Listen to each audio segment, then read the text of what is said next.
Whoa, whoa, whoa, whoa. Hello, hello. Am I live? You are live, my friend. What's going on? Okay. I'm good. I'm good. How are you? Good morning. Man, what time is it? 6 a.m. for you? No, It not 6 is, a.m. It's it like is, 3. yeah, it is 6 Wow. a.m. Yeah. Have you gotten up early or you haven't gone to sleep? I actually got up early. I Ah, go to bed early. I have a little routine set up, so I make sure that I get some good sleep at night. I love that, man. I love that. Listen, thank you so Yeah. much for joining me. When I reached No out to worries.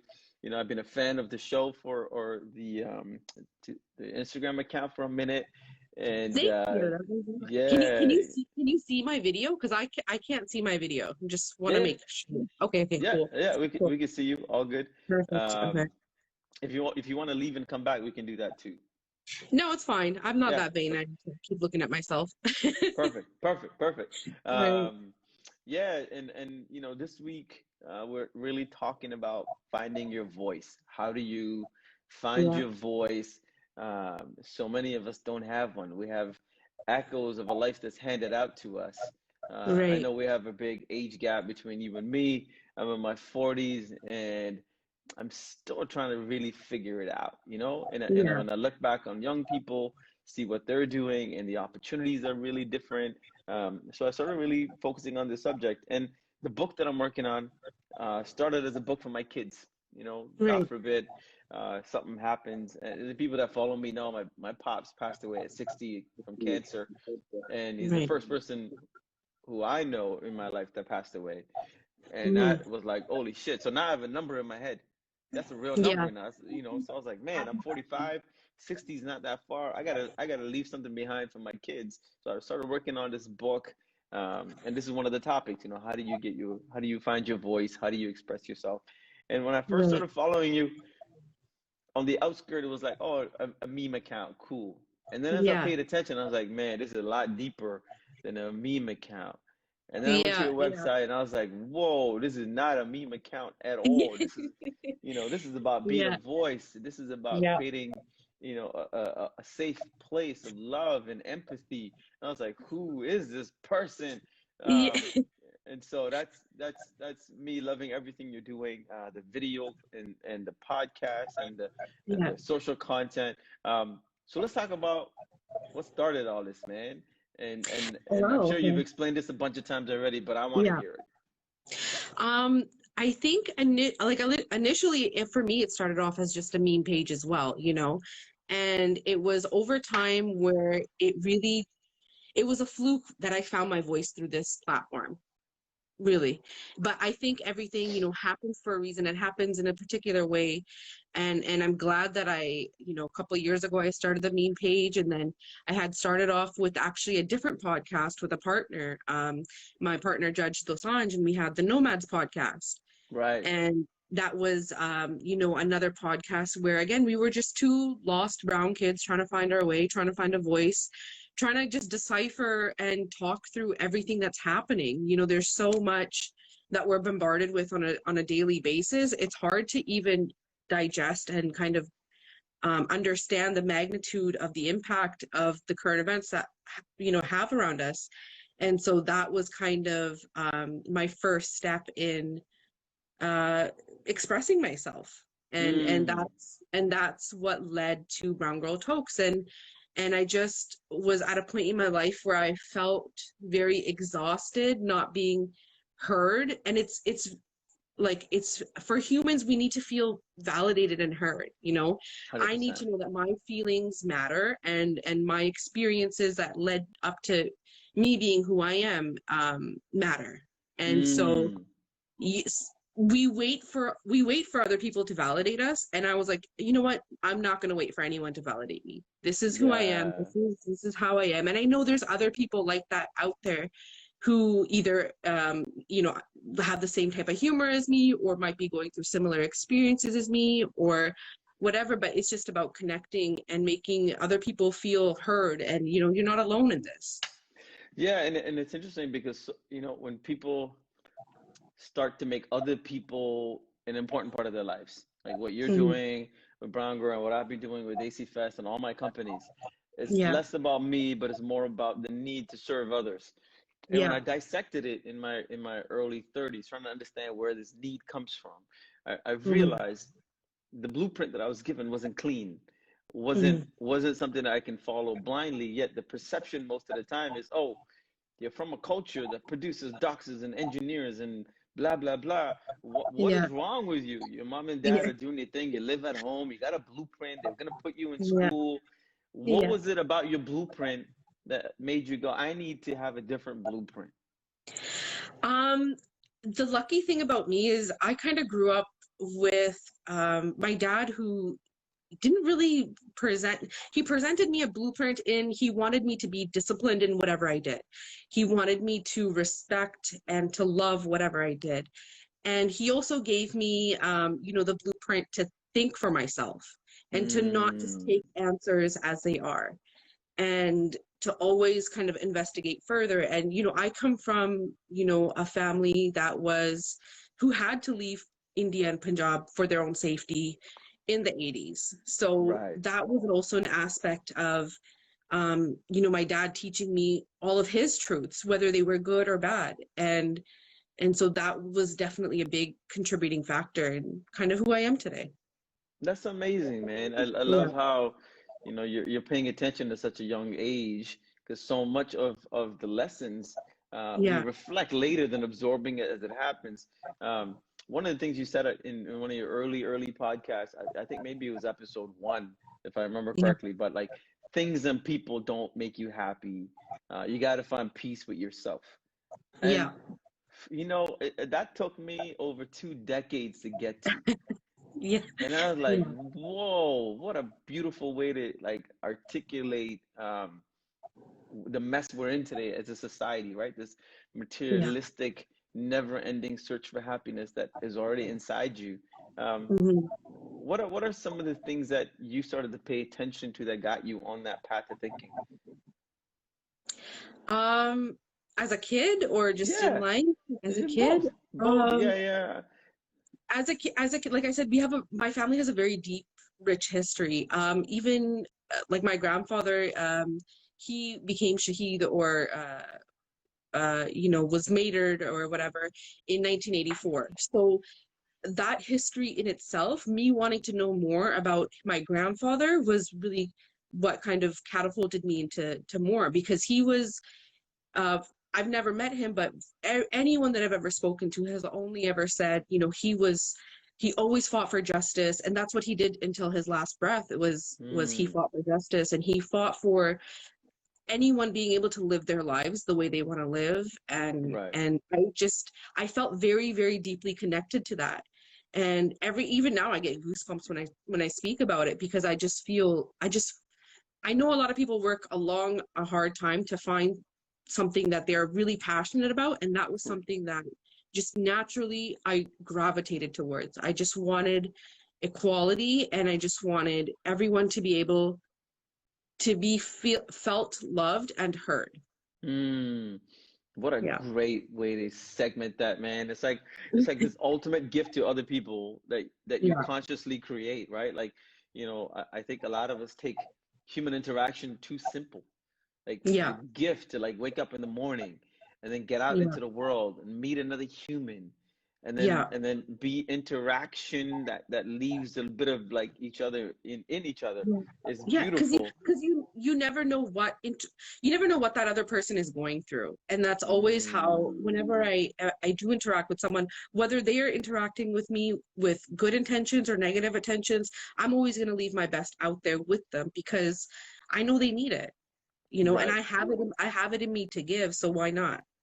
Yeah, and let's talk about that for a second, because a lot of us start this kind of thinking and journey um, until the first road bump, the first Yeah. hater, the first troll, the first, I still remember, I think it was AC Fest year two, and I had a whole bunch of handwritten letters from old aunties and uncles saying, Satish, you're killing the culture.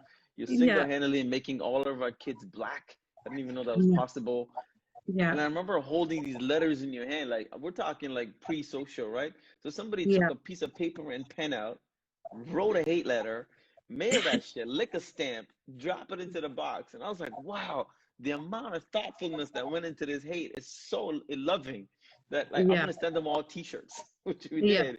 Um, but that was a real like screech point because I'm like, okay, I got a wife and I've got a reputation and Mhm. and you are sharing love through one of the most controversial products, Yeah. cannabis, right? Yeah. And Yeah. those of us that follow you, that's not the point of the conversation, but it's a beautiful co-pilot. So, Yeah. what was the thought around, bringing cannabis into your voice? Um, well, cannabis is actually, a reason why I really have a bigger voice. I did suffer, I should say, with serious mental health issues in the past, and I was severely depressed and even suicidal to a point, for many, many years. And I was taking a whole bunch of antidepressants, and Wow. I just felt very very hollow and empty with the antidepressants. Like I wasn't sad, but I wasn't happy. I was nothing. Like I just felt like a shell of who I was. And I was Mm, like, I would rather feel and this is not, the antidepressants do work for many people. I'm just saying, but in my case, they didn't help of me. course. Yeah.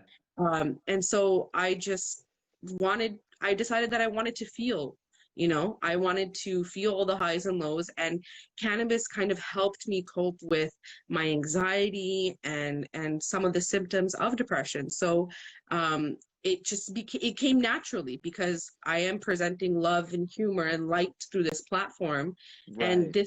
this tool is helping me bring that best out in me to present that to the world. And Yeah. so it just kind of came in together. And I thought, I know there's got to be other people out there who are not getting the full benefit from those antidepressants or whatever they're taking, for their anxiety and stress and depression.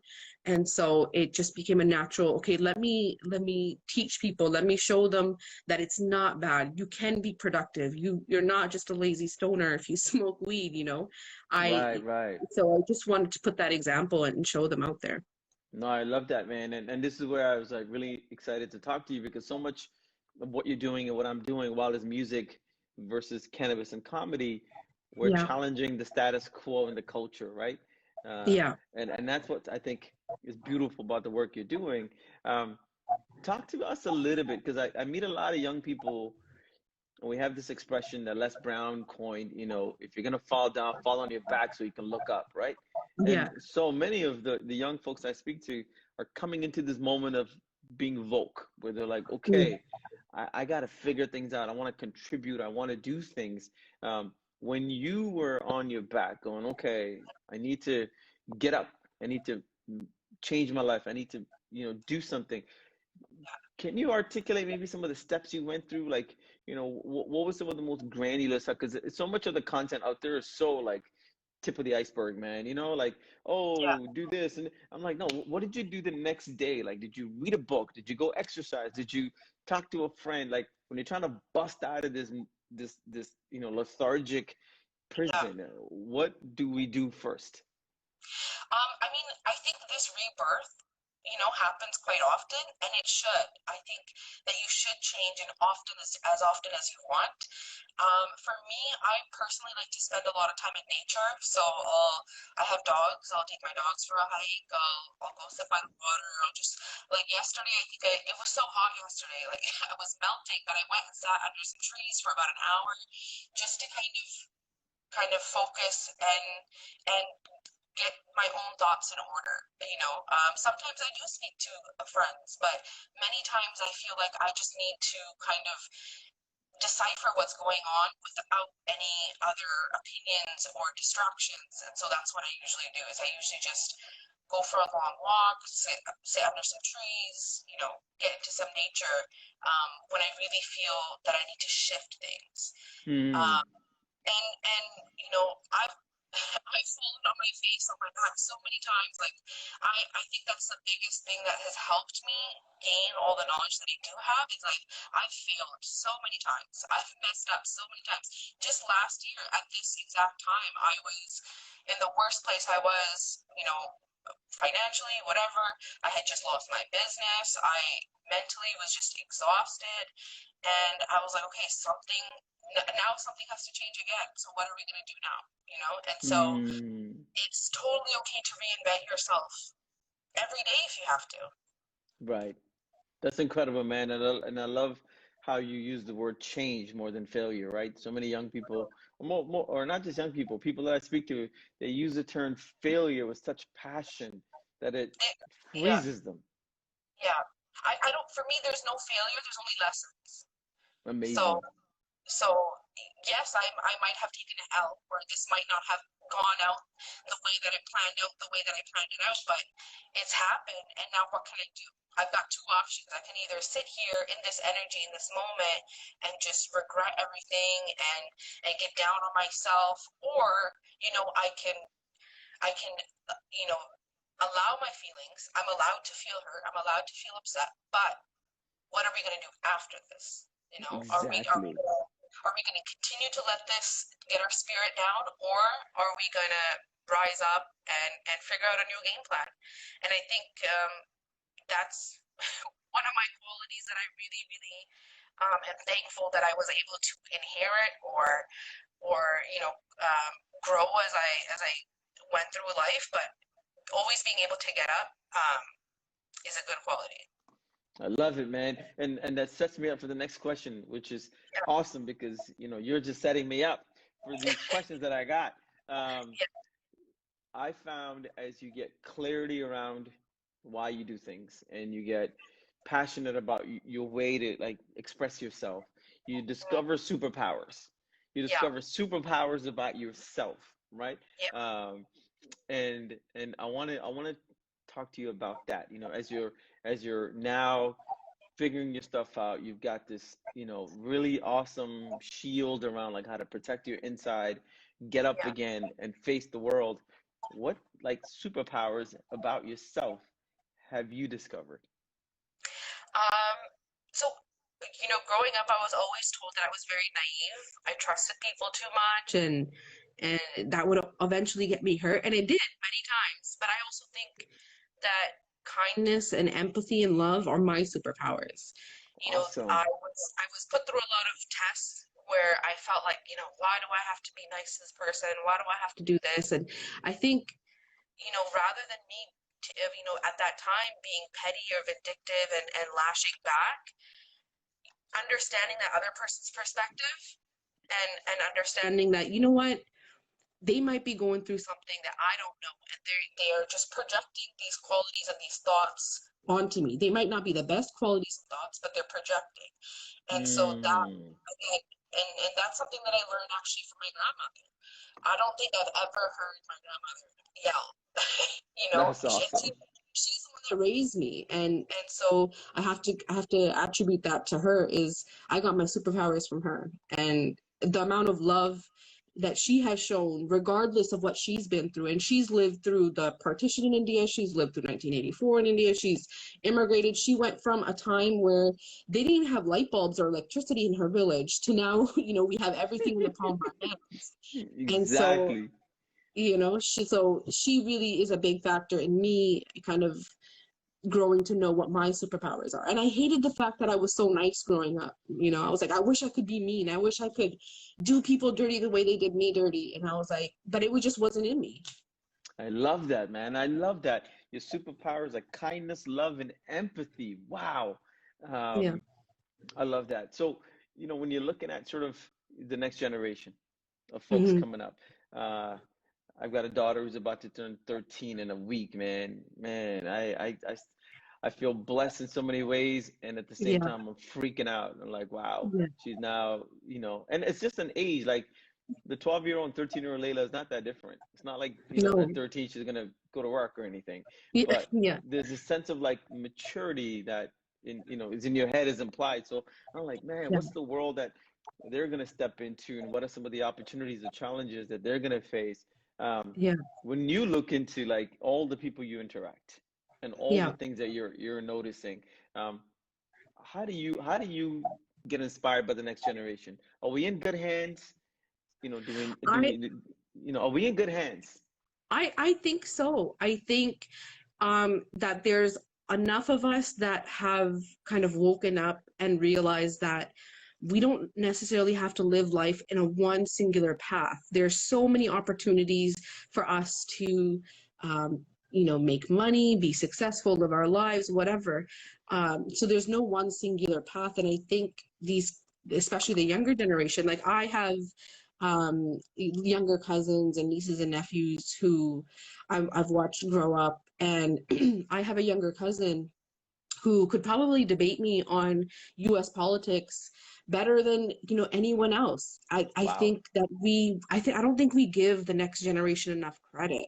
I think we kind of Mm. just dismiss them like, oh, whatever. And we saw that happen with us as well, with our generation before us.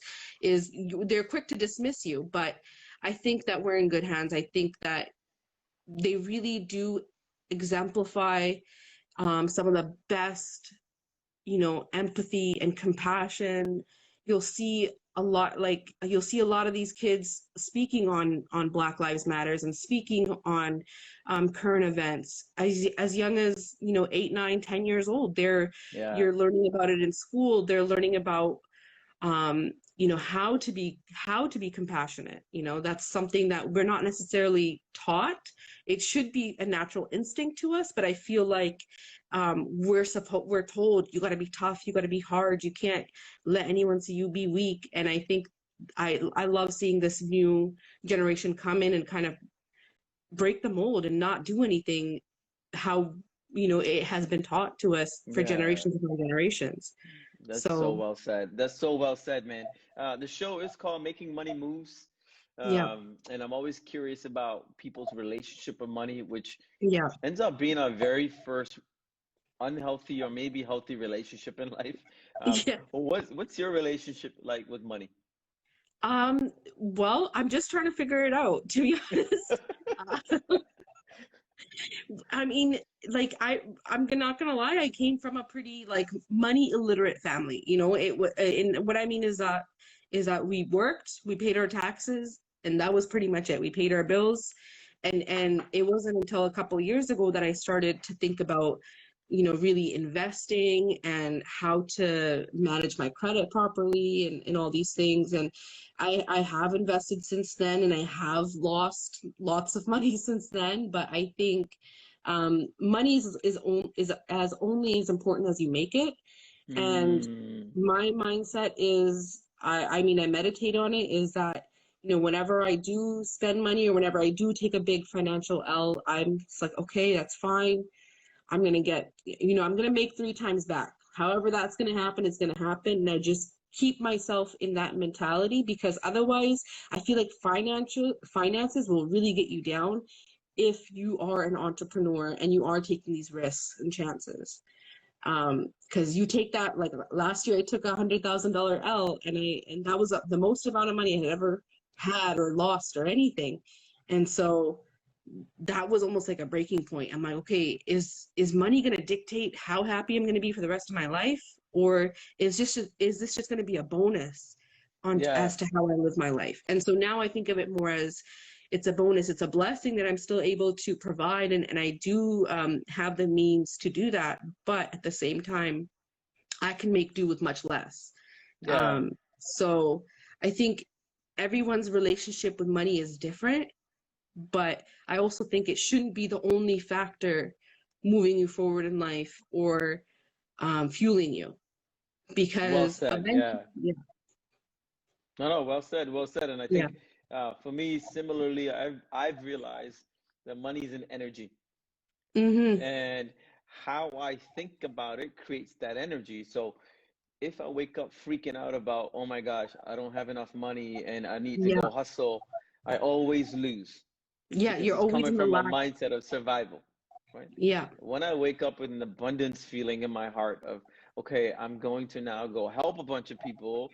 Here's my mm-hmm, value. Here's what I'm worth. And here's what I think I deserve. Then it mm-hmm. always shows up. Maybe in not the way I imagined I'll get it, It but always does. we end up, I was telling somebody this yesterday, which is similar to what your answer was saying. Hey, Mm-hmm, I've in like the immigrant Satish had like 4 dreams. I want to own my own house with a pool, even though I mm-hmm. can't swim. But having a pool was like this thing in my head. I wanted to own a nice car. I wanted to own a Rolex, and I wanted to like be in love with my family every single day, and not like have any Mm. moment of like, oh man, I hate this shit, right? And Yeah. I have all four, but I prioritize like, oh, it's not a today's not a suit day, so I'm not gonna wear my Rolex watch. But so I woke up a couple of days ago thinking, we'll live once, and the things we own define how we think about in life. So I was like, look, Yeah. I'm just gonna enjoy everything as I feel and not wait for a better day. So I just started Yeah. wearing my watch all over again, which I haven't worn since the last meeting I had in 2020, right? Early Yeah. January. And the act of like wearing something that you find so sacred and you don't want to wear it Mhm. until and you normalize it, you regularly just rock it, it just becomes another thing. And all of Yeah. a sudden, it's not a bigger thing in your life, it's just a thing. And it actually helps you get over the anxiety of thinking about products and material.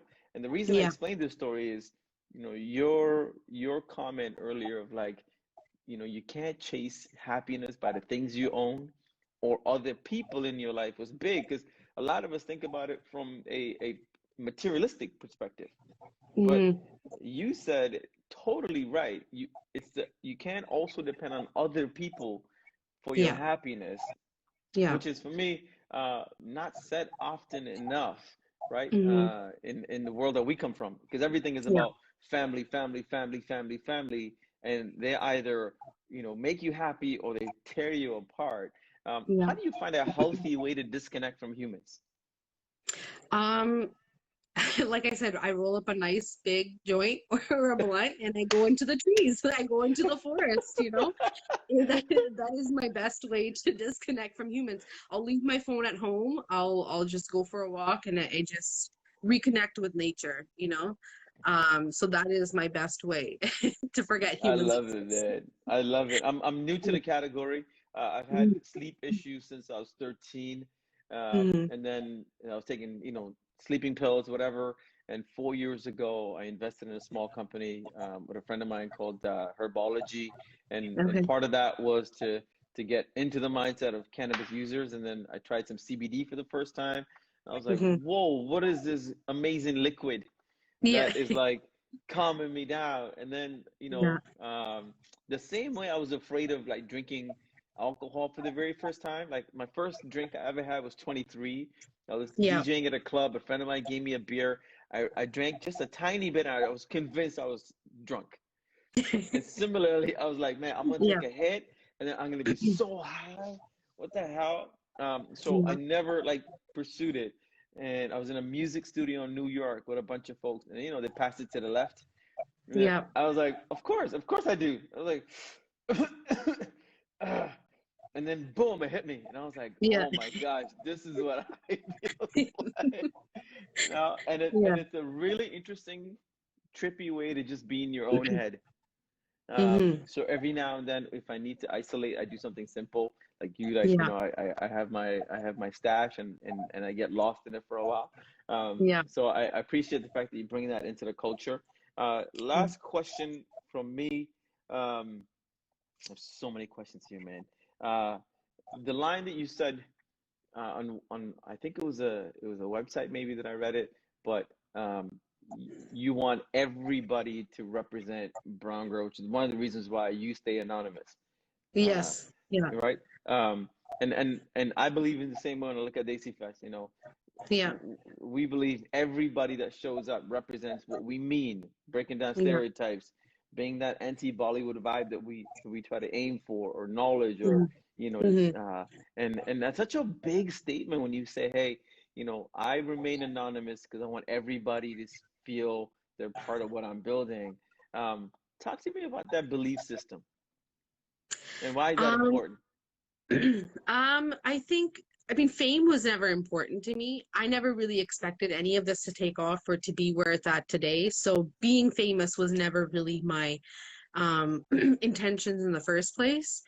And I realized that, a lot of what makes creates longevity in having a social media career or being a social media personality is being able to be relatable and You know, so many people, that's why everyone follows me, is because they feel like on some level they can relate to me.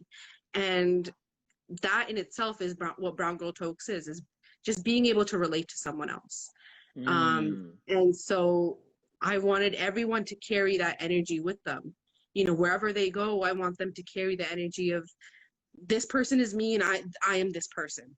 We Right, are right, all right, one and the right. same, you know, and the only difference is the circumstances that we come up in create different people. But realistic, we all start from the same place. We all start as a single cell, and and we grow due to our experiences. But I want to bring that separation back. You know, we've created all these ways of you're different because of your hair, your skin color, what you listen to, what you eat, what you look like. But with Brown Girl Tokes, with being anonymous, with having this you know, mask or whatever, everyone is the same. And that's kind of what I wanted. Mm. Really what I meant with that statement is we're all the same no matter where we come from, no matter where we're at, no matter where we go, we're all one being. Wow, what a powerful way to start off Monday morning, my friend. I loved every minute of our conversation, and Thank you. Thank you so much for having me. yeah, I'm a super fan. Anything we can do to help, count on us. Yeah. And you know, there's so much knowledge bombs that I can't wait to dissect and like get into it. This is Yeah. an important part of the, the the book, and it's an important part of not enough having enough people like you helping Mm, other people step out of their shadows. And sometimes the most like scary thing is to get out of your shadow, right? Whether it's yeah. your own belief system, whether it's your family belief system, and people like you and the project gives somebody the permission to step out Mm, and then be part of your world until they find their own voice. And we yeah. need so much more of that. And the fact that you found your voice and you're enabling a whole new generation of folks to find their voice through your content is incredible. Hats off. Thank you so Thank much you. for joining me today, man. Thank you so much for having me. Okay, I'll holler at you later. Thank you. All right. Okay, bye. Bye.